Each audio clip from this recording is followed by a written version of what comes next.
Day to beginning లో 300 తో starting చేసిన టీమిండియా ఎందుకు వచ్చేసరికి ఏకంగా 503 చేసింది.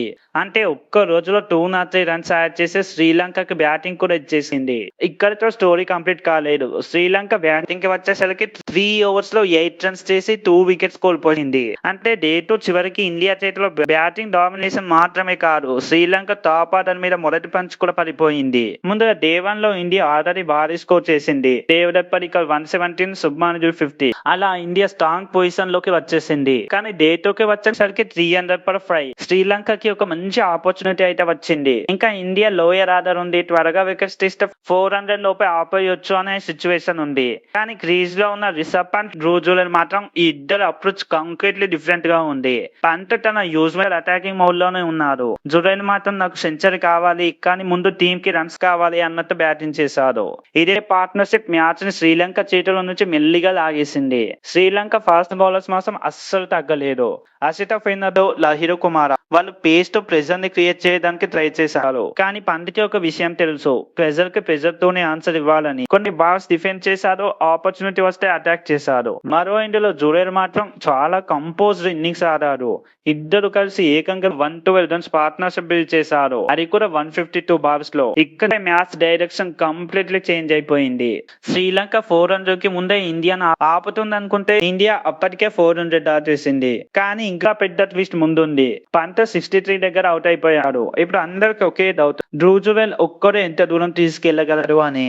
ఇక్కడి నుంచి ఇది ఇండియా ఇన్నింగ్స్ కాదు, కేవలం డ్రూ జురెల్ షో అని చెప్పాలి. జురెల్ ఆల్రెడీ అప్పటికే హాఫ్ సెంచరీ కంప్లీట్ చేసుకున్నాడు. కానీ ఇప్పుడు అతని బ్యాటింగ్ లో ఒక మెచ్యూరిటీ కనిపించింది.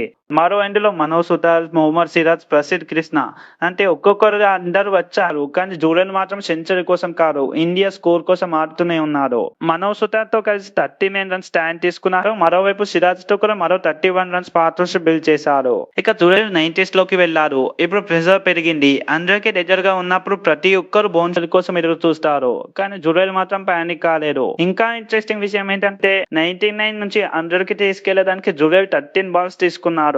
చివరికి డ్రూ జురెల్ 115 నాట్అవుట్ గా నిలిచాడు. శ్రీలంకకి ఇది చాలా పెద్ద ఎడెట్. ఎందుకంటే వాళ్ళ టాప్ ఆర్డర్ ని కొంతవరకు కంట్రోల్ చేసినప్పటికీ లోయర్ మిడిల్ ఆర్డర్ ని మాత్రం ఆపలేకపోయారు. దీంతో ఇండియా 400 దాటింది, 450 కూడా దాటేసింది.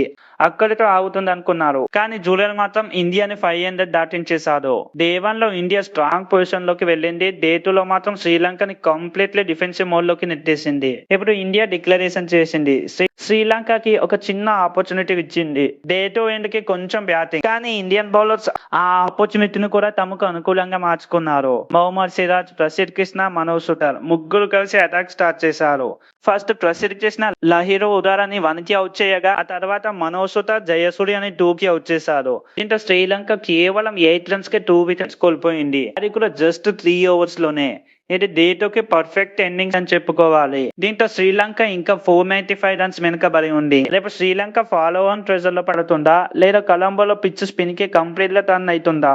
మరి రేపు శ్రీలంక ఎంత స్కోర్ చేస్తుందో కామెంట్ చేయండి. ఈ వీడియో నచ్చితే లైక్, షేర్ అండ్ సబ్స్క్రైబ్ చేయడం మర్చిపోవద్దు. మరో వీడియోతో మళ్ళీ కలుద్దాం. Thanks for watching. జై హింద్.